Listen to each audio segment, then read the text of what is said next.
ఈరోజు మార్చి 12వ తారీఖు వైఎస్ఆర్ కాంగ్రెస్ పార్టీ స్థాపించి 13 సంవత్సరాల నుండి 14వ సంవత్సరంలోకి అడుగుపెట్టాం. వైఎస్ జగన్మోహన్ రెడ్డి గారు 2011లో కాంగ్రెస్ పార్టీని వదిలి పార్లమెంట్ సభ్యత్వాన్ని వదిలి ఆయన పార్టీ పెట్టి మొట్టమొదటి ఎన్నికల్లో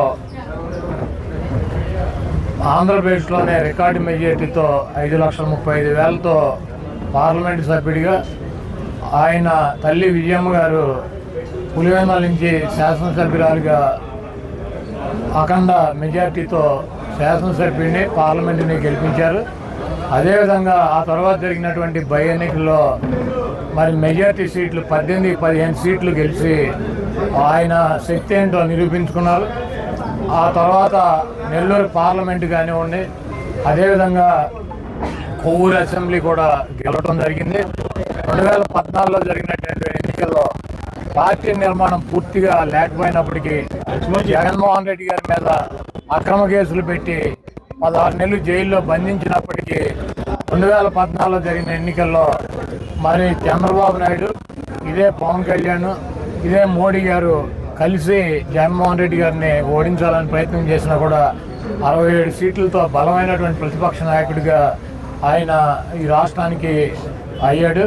అదే తర్వాత జరిగినటువంటి 2019 ఎన్నికల్లో మరి ఆయన పాదయాత్ర చేయటం, దాదాపు 16 నెలలు పాదయాత్ర చేయటం, 4,000 కిలోమీటర్లో పాదయాత్ర చేసి ప్రజల కష్టాలని, వాళ్ళకి కావాల్సినటువంటి ఇబ్బందులు, వాళ్ళకి ఏమున్నాయి అవన్నీ కూడా ఆయన దగ్గర నుంచి చూసి 2019 ఎన్నికల్లో నవరత్నాలతో ప్రజల ముందుకు వచ్చి 151 సీట్లతో అధికారంలోకి వచ్చారు.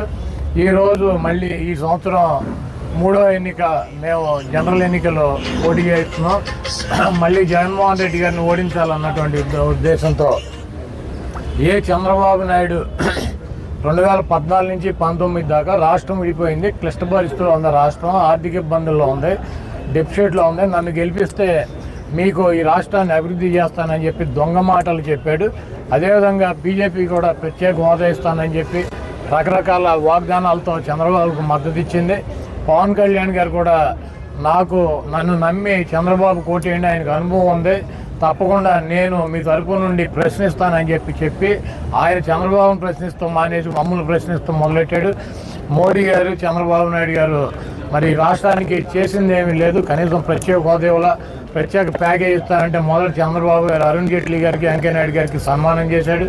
ఆ తర్వాత ప్రజల్లో తీవ్ర వ్యతిరేకత వస్తే ఈయన ప్రత్యేక హోదాని గంగలో కలిపేసి, తుంగలో కలిపేసి, ఆ తర్వాత ప్రజల్లో వ్యతిరేకత వచ్చి నాకు నల్ల షర్ట్ వేసుకుని మోడీ మతాతో పార్టీ అనేది అది ముస్లిమ్స్ మీద దాడి చేసిందని, క్రైస్తవుల మీద దాడి చేసిందని, మోడీ గారికి భార్య లేదని, మోడీ గారికి పిల్లలు లేదని, భార్య పిల్లలనే చూసుకోలేనటువంటి ప్రధాని దేశానికి ఎందుకు పనికి వస్తాడని చెప్పి కాంగ్రెస్ పార్టీతో కలిసి మోడీ గారిని ఓడిస్తానని చెప్పి ప్రగల్భాలు పలికాడు. ఈ రాష్ట్రాన్ని సర్వనాశనం చేసింది బీజేపీ అని చెప్పి చంద్రబాబు నాయుడు గారు చెప్పాడు 2019 ఎన్నికల్లో. ఈ రాష్ట్రాన్ని ఏటీఎం లాగా పోలవరాన్నిటిని దోచుకున్నాడని చెప్పి చంద్రబాబు నాయుడు గారు చెప్పాడు. ఇదే పవన్ కళ్యాణ్ గారు అయితే మోడీ గారు పాచిపోయిన లడ్డూలు ఇచ్చాడు, నీకు అర్థమవుదేమో తెలుగులో చెప్తే అని చెప్పి హిందీలో కూడా చెప్పాడు ఆయనకి. మళ్ళీ చంద్రబాబు నాయుడు అవినీతిపరుడు, లోకేష్ అవినీతిపరుడు, నా తల్లిని దూషించారు, ఈ తెలుగుదేశం పార్టీని అంతం చేస్తానని చెప్పి పవన్ కళ్యాణ్ గారు పెద్ద పెద్ద ప్రగల్భాలు పలికాడు. ఇప్పుడు మళ్ళీ ఎందుకు కలిసారా అంటే రాష్ట్రం విధ్వంసం. రాష్ట్రం ఏమి విధ్వంసం అయిపోయింది? 2,50,000 కోట్ల రూపాయలతో పేద వర్గాలకి, ఎస్సీలు కానీ, ఎస్టీలు కానీ, బీసీలు కానీ, మైనార్టీలు కానీ వాళ్ళ అకౌంట్లకి 2,50,000 కోట్ల రూపాయలు డబ్బులు వెళ్తే రాష్ట్రం నాశనం అయిపోయిందా? నాడు నేడు కింద 45,000 స్కూల్స్ను ఆధునీకరించి ఇంగ్లీష్ మీడియం తీసుకొచ్చి బట్టలు ఇచ్చి, పండ్లు ఇచ్చి, సాక్స్ ఇచ్చి, ఇంగ్లీష్ మీడియం విద్య చెప్పి స్కూల్స్ను బాగు చేసినందుకు రాష్ట్రం బాగుపడిపోయిందా? లేకపోతే స్వతంత్రం వచ్చిన 70 సంవత్సరాల్లో 17 మెడికల్ కాలేజీలు కడితే జగన్మోహన్ రెడ్డి గారు 17 మెడికల్ కాలేజీలు నిర్మాణం చేసి వాటిని పూర్తి చేసినందుకు రాష్ట్రం పాడైపోయిందా? కేంద్ర ప్రభుత్వం నుంచి అనేక నిధులు తీసుకొచ్చి నేషనల్ హైవేలు, 4 వేలు చేసినందుకు రాష్ట్రం నాశనం అయిపోయిందా? లేకపోతే ఫిషింగ్ 940 కిలోమీటర్లలో సముద్ర తీరం ఉంది, 10 ఫిషింగ్ జెట్టీలు కట్టినందుకు రాష్ట్రం నాశనం అయిపోయిందా? 4 పోర్టులు కడుతున్నందుకు రాష్ట్రం నాశనం అయిపోయిందా? ఈరోజు అనేక కంపెనీలు, ప్రైవేట్ కంపెనీలు పెట్టుబడులు పెట్టి ఇక్కడ ఈ రాష్ట్రంలో అనేక పెద్ద పెద్ద సంస్థలన్నీ ఇక్కడ రాష్ట్రానికి వస్తున్నందుకు ఈ రాష్ట్రం నాశనం అయిపోయిందా? లేకపోతే సచివాలయాలు పెట్టి, ఆర్బీకేలు పెట్టి 2,25,000 మందికి ప్రభుత్వ ఉద్యోగాలు ఇచ్చినందుకు రాష్ట్రం నాశనం అయిపోయిందా? లేకపోతే 2 లక్షల మంది వాలంటీర్లు పెట్టి ప్రభుత్వానికి, సచివాలయాలకి మధ్యలో ప్రజలకి అందాల్సినటువంటి ప్రతి కార్యక్రమాన్ని ప్రజలకి వాలంటీర్ల ద్వారా అందిస్తున్నందుకు, ప్రభుత్వాన్ని తీసుకొచ్చి గ్రామాల్లో తీసుకొచ్చినందుకు, గాంధీ గారి కళ్ళకు అన్నటువంటి గ్రామ స్వరాజ్యం తీసుకొచ్చినందుకు రాష్ట్రం నాశనం అయిపోయిందా? ఈరోజు మళ్ళీ చంద్రబాబు నాయుడికి సిగ్గు లేకుండా 2014లో నేను వస్తే రాష్ట్రం పాడైపోయింది, రాష్ట్రం విడిపోయింది, నా అనుభవంతో ఈ రాష్ట్రాన్ని బాగు చేస్తానని చెప్పి దొంగ మాటలు చెప్పి రైతులకు రుణమాఫీ అన్నాడు, 1 పైసా చేయలే. డ్వాక్రా మహిళలకు రుణమాఫీ అన్నాడు, 1 పైసా చేయలే. 3,000 రూపాయలు నిరుద్యోగ వృత్తి ఇస్తాడు, 1 పైసా ఇవ్వలా. అదేవిధంగా పెన్షన్లు 65 సంవత్సరాలు దాటిన వాళ్ళందరికీ ఇస్తాడు. గవర్నమెంట్ వచ్చినప్పుడు 35 లక్షలు ఉంటే ఆ 35 లక్షలను ఆఖరి దాకా కొనసాగించాడు. అదేవిధంగా ఏ స్కూల్స్ అన్నింటినీ కూడా మూతపడేటువంటి కార్యక్రమం తీసుకొచ్చాడు. ఏ కాలేజీ, మెడికల్ కాలేజీ కట్టలేదు, 1 పోర్టు నిర్మాణం చేయలేదు, 1 జెట్టి నిర్మాణం చేయలేదు, ఒక పెట్టుబడి తీసుకొచ్చి ఊరినే దొంగ మాటలు వైజాగ్లో మీటింగులు పెట్టి అన్ని లక్షల కోట్లు వచ్చినాయి, ఇన్ని లక్షల కోట్లు వచ్చినాయి దొంగ మాటలు చెప్పి ఆఖరికి నెపమంతా కూడా మోడీ గారి మీద ఈయన దోస్తాడు, ఈయన మీద ఆయన దోస్తాడు, వీళ్ళిద్దరు మీద పవన్ కళ్యాణ్ దోస్తాడు. ఈ రకంగా తిట్టుకుని ఒకళ్ళు విమర్శించుకొని ఈరోజు సిగ్గు లేకుండా మళ్ళీ రాష్ట్రం నాశనం అయిపోయింది కాబట్టి కలిసామని చెబుతున్నారు. ఈ రాష్ట్ర ప్రజలు ఎస్సీలు కానీ, ఎస్టీలు కానీ, బీసీలు కానీ, మైనార్టీలు కానీ, ఈ రాష్ట్రంలో అగ్రకులాలు ఉన్నటువంటి పేదలు కానీ చాలా చదువుల విషయంలో కానీ, ఆరోగ్య విషయంలో కానీ, అభివృద్ధి విషయంలో కానీ చాలా సాటిస్ఫాక్షన్గా ఉన్నారు. రేపు రాబోయే ఎన్నికల్లో చంద్రబాబు నాయుడికి, బీజేపీకి, పవన్ కళ్యాణ్ జనసేనకి సిగ్గు లేకుండా 21 సీట్లకు వచ్చాడు. మళ్ళీ వాళ్ళు అడిగారంటే ఈయన ఇచ్చాడు. ఈయన ఏమన్నా త్యాగరాజా? ఈయన పార్టీ పెట్టుకునేందుకు అడుక్కున్న వాళ్ళందరికీ తలకు 4 సీట్లు పంచడాక ఈయన వెనకాల తిరిగిన వాళ్ళందరినీ ఏం చేస్తాడు? కాబట్టి జనసేన వర్గాలు కానీ, ఆ జనసేన ఓట్ బ్యాంక్ కానీ తీవ్ర అసంతృప్తి ఉంది. ఆ ఓటు తెలుగుదేశానికి ట్రాన్స్ఫర్ అయ్యేటువంటి పరిస్థితి లేదు. అదేవిధంగా మోడీ గారిని భార్య లేదని, పిల్లలు లేరని, ఆయన నల్ల డ్రెస్ చేసుకుని చంద్రబాబు తిట్టినటువంటి తిట్టులకి బీజేపీ వర్గాలు కానీ, ఆర్ఎస్ఎస్ కానీ, ఈ కింద ఉన్నటువంటి క్యాడర్ కానీ పూర్తి అసంతృప్తి ఉన్నారు. ఈ అలయన్స్ బీజేపీ ఎట్టి పరిస్థితుల్లో నా ఓట్ బ్యాంక్ తెలుగుదేశానికి వేయమని చెప్పి కరాఖండిగా చెబుతున్నారు. ఈ అలయన్స్ అట్టర్ ఫ్లాప్. చంద్రబాబు నాయుడుకి ఈసారి 23 సీట్లు కూడా రావు. మా వైఎస్ఆర్ కాంగ్రెస్ పార్టీ ఈ పుట్టినరోజు 13 నుండి 14వ సంవత్సరం వచ్చినటువంటి పుట్టినరోజు ఈ రాష్ట్ర ప్రజలకి పండగ రోజు. రాబోయే రోజుల్లో జగన్మోహన్ రెడ్డి గారు మళ్ళీ ముఖ్యమంత్రి అవటం, ఈ రాష్ట్రం ఉన్నటువంటి నిరుపేదలకి అండగా ఈ రాష్ట్రాన్ని అభివృద్ధి చేయడంలో జగన్మోహన్ రెడ్డి గారి పాత్ర కీలకం. ఎంతమంది కలిసి ఏమి చేసినా కూడా జగన్మోహన్ రెడ్డి గారు ఇంటర్ కూడా పేర్లేరు. సిద్ధం సభకు 600 కోట్లు ఖర్చు పెట్టామంటే షర్మిలా గారు ఏమైనా అకౌంటెంటా? కాదు, వైఎస్ఆర్ కాంగ్రెస్ పార్టీకి ఆవిడ అకౌంట్లు రాస్తారు. పాదయాత్ర చేశాడు, దానికి ఎన్ని కోట్లు ఖర్చు పెట్టారంటే దేశం అంతా కలిపి. అది కూడా చెప్పమానండి. ఇవన్నీ ఏంటంటే జగన్మోహన్ రెడ్డి గారిని ఓడించాలి. జగన్మోహన్ రెడ్డి గారి మీద బీజేపీ, జాతీయ పార్టీ, కాంగ్రెస్లు 2, ఇక్కడ లోకల్గా ఉన్న party Telugu Desam, Janasena, CPI, CPM, వీళ్ళందరూ దృక్పథం, వీళ్ళందరూ ఆశయం ఏంటి? ఒక కాంగ్రెస్ పార్టీ బీజేపీతో అలయన్స్ ఉన్నటువంటి తెలుగుదేశం పార్టీని ఆవిడ గెలిపిస్తానికి ప్రయత్నం చేస్తానంటే ఏమనాలి ఆవిడని? ఇప్పుడు జగన్మోహన్ రెడ్డి గారిని ఓడించాలి, ఎవరిని గెలిపించాలి? షర్మిలా గారు ఏం చెబుతారు? ఎవరిని గెలిపించమంటారు? చంద్రబాబు నాయుడు గారిన బీజేపీని గెలిపించమని చెబుతారా? బీజేపీ ఎంపీలు 4 ఎంపీలు 4 పోటీ చేసిన 6 ఎంపీల్లో ఓటేసి బీజేపీని గెలిపించమని షర్మిల గారు ప్రచారం చేస్తారా? ఇప్పుడు ఆవిడ వచ్చి ఏముంటుంది? మణిపూర్లో క్రైస్తవులను ఊచకోత కోసారు, జగన్మోహన్ రెడ్డి మాట్లాడలేదంటాడు. ఎక్కడ మణిపూర్, ఎక్కడ ఆంధ్రప్రదేశ్? మణిపూర్లో క్రైస్తవుల మీద ఊచకోత కోస్తే ఎవరు మాట్లాడాల్సింది? ఎవరు? జగన్మోహన్ రెడ్డి గారు ఈ రాష్ట్ర ఆంధ్రప్రదేశ్ ముఖ్యమంత్రి.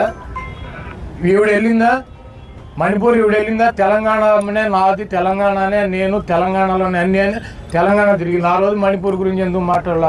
మరి ఫాస్టర్గా ఉన్నటువంటి బ్రదర్ అనిల్ గారు వెళ్ళాడు అక్కడికి. లేకపోతే కాంగ్రెస్ పార్టీకి సంబంధించినటువంటి సోనియా గాంధీ వెళ్ళిందా? రాహుల్ గాంధీ వెళ్ళాడా? ప్రియాంక గాంధీ వెళ్ళిందా? వాళ్ళంతా ఎన్నికల ప్రచారం, ఎక్కడ ప్రచారం ఎన్నికలు ఉంటే అక్కడ ప్రచారం చేసుకున్నారు. ఇప్పుడు సిగ్గు లేకుండా అదే బీజేపీ పార్టీ ఓచుకోత కోసిందనేమో ఆవిడ చెప్పుద్ది.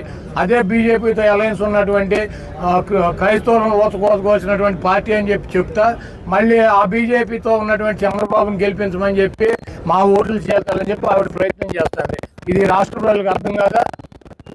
అలాగే చంద్రబాబు నాయుడు ఏం చెప్పాడు, నరేంద్ర మోడీని ఆంధ్రప్రదేశ్లో కాల్ పెట్టినాడు, ఎన్డీఏకి మద్దతు ఉపసంహరిస్తున్నాడు, ముస్లింస్ మోడీ కోతకోసాడని చెప్పి ఎవరు చెప్పారు? ఇవన్నీ చంద్రబాబు నాయుడు కదా చెప్పింది. చంద్రబాబు నాయుడు గారు మరి ఇప్పుడు సిగ్గు లేకుండా వెళ్ళి ఎట కలిసాడు బీజేపీతో. మళ్ళీ బీజేపీతో కలవటం ఇది చారిత్రాత్మక తప్పు. బీజేపీతో కలిసి తప్పు చేశాను, అది మద్దతు పార్టీ అని చెప్పి 2004లో ఎన్నికలు అయిపోయినాక చెప్పి 9లో బయటకు వచ్చాడు. మళ్ళీ 14లో రాష్ట్రం విడిపోయింది, రాష్ట్రాన్ని ఆదుకోవాలంటే మోడీని ఆదుకోవాలని చెప్పి మళ్ళీ సిగ్గు లేకుండా ఆయన 5 రోజుల కాల్ పెట్టనివ్వకుండా వెళ్ళాడు. తెలుగుదేశం పార్టీ ఎన్టీ రామారావు ఎందుకు పెట్టాడు? ఢిల్లీలో ఈ నాయకులు, కాంగ్రెస్ నాయకులు తెలుగువాడి ఆత్మగౌరవాన్ని తాకట్టు పెట్టి వాళ్ళ కాళ్ళ దగ్గర దేబ్రేమో ఆలేసి కూర్చున్నారని తెలుగుదేశం పార్టీ పెట్టాడు.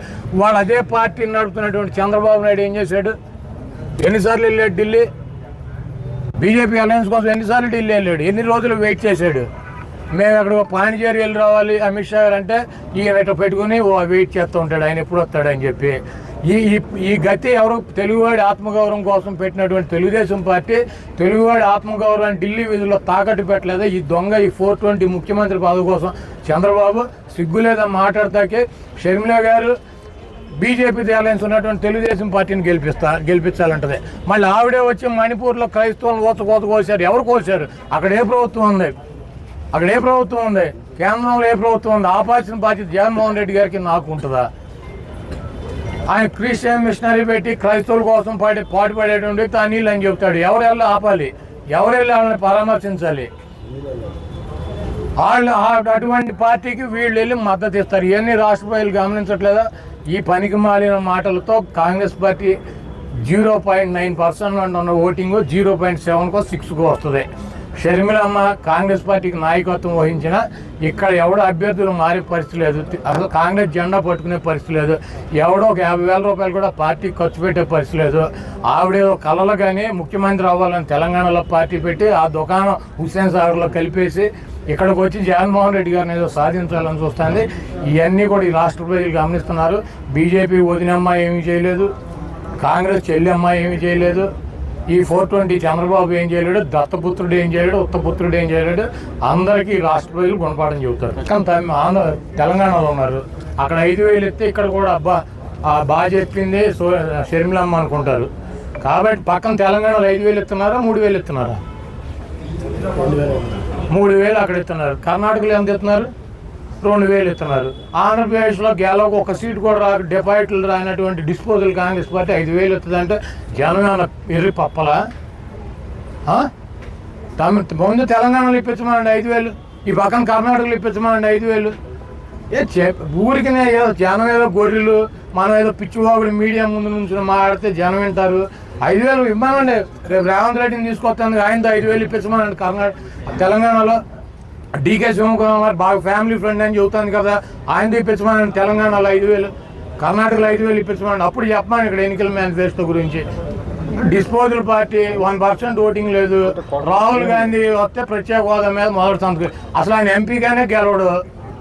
ఎంపీగా గెలవలేదు, ప్రత్యేక హోదా మీద మొదటి సంతకం. నేను పెట్టినా, నువ్వు పెట్టినా, ఆయన పెట్టినా ఒకటే సంతకం. డస్ట్బిన్లో పడేసుకుంటారు.